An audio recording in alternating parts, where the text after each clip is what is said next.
Georgia રાજ્યના સવાના શહેરમાં આવેલા એસજીવીપી સ્વામિનારાયણ મંદિર ખાતે હોળીના પાવન મહોત્સવ ભવ્યતા અને આધ્યાત્મિક ઉલ્લાસ સાથે ઉજવાયો હતો.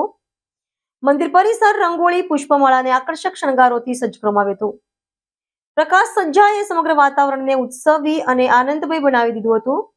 વિદેશની ભૂમિ પર ભારતીય પરંપરા અને સંસ્કૃતિના રંગો જીવંત બન્યા હતા. ઉત્સવની શરૂઆત મંગલાચરણ અને પ્રાર્થનાથી કરવામાં આવી હતી. ધૂન કીર્તન દ્વારા ભક્તિમય માહોલ સર્જાયો હતો. સંતો અને આગેવાન હરિભક્તોએ હોળી પર્વના ધાર્મિક તથા સાંસ્કૃતિક મહત્વ પર માર્ગદર્શન આપ્યું હતું. તેમણે જણાવ્યું હતું કે હોળી સદભાવ, એકતા, ક્ષમા અને પરસ્પર પ્રેમનો સંદેશ આપતો પર્વ છે. સત્યની અસત્ય પર અને સદાચારની દુર્વ્યવહાર પર વિજયનું પ્રતીકરૂપ હોળી ઉજવવામાં આવી છે. હરિભક્તોએ પરંપરાગત રીતે એકબીજાને રંગ અને ગુલાલ અર્પણ કરી શુભેચ્છાઓ પાઠવી હતી. બાળમંડળ અને યુવા મંડળ દ્વારા ભજન, નૃત્ય અને સાંસ્કૃતિક કાર્યક્રમોની સુંદર રજૂઆત કરવામાં આવી હતી.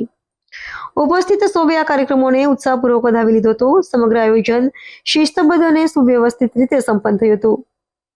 આ અવસરે આવનારા 7 દિવસ દરમિયાન યોજાનારા પાઠોત્સવ અંગે વિશેષ જાહેરાત કરવામાં આવી હતી. પાઠોત્સવ માટે તૈયાર કરાયેલા આયોજન કાર્ડ ભક્તોએ ભગવાનના ચરણોમાં સમર્પિત કર્યું હતું. આગામી દિવસોમાં ધાર્મિક પાઠ, ભજન, કીર્તન અને સત્સંગ સભાઓ યોજાશે તેવી માહિતી આપવામાં આવી હતી. સર્વે હરિભક્તોને પરિવાર સાથે જોડાઈ આધ્યાત્મિક લાભ લેવા અનુરોધ કરવામાં આવ્યો હતો.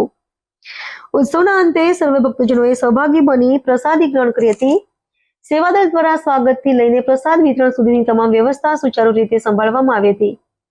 સમગ્ર મહોત્સવે ભક્તિ, એકતા અને ભારતીય સંસ્કૃતિના મૂલ્યોને વધુ મજબૂત બનાવ્યા હતા. વિદેશમાં વસતા ભારતીય સમાજ માટે આ ઉજવણી ધાર્મિક શ્રદ્ધા સાથે સંસ્કૃતિ અને સમૂહ એકતાનું પ્રતીક બની હતી.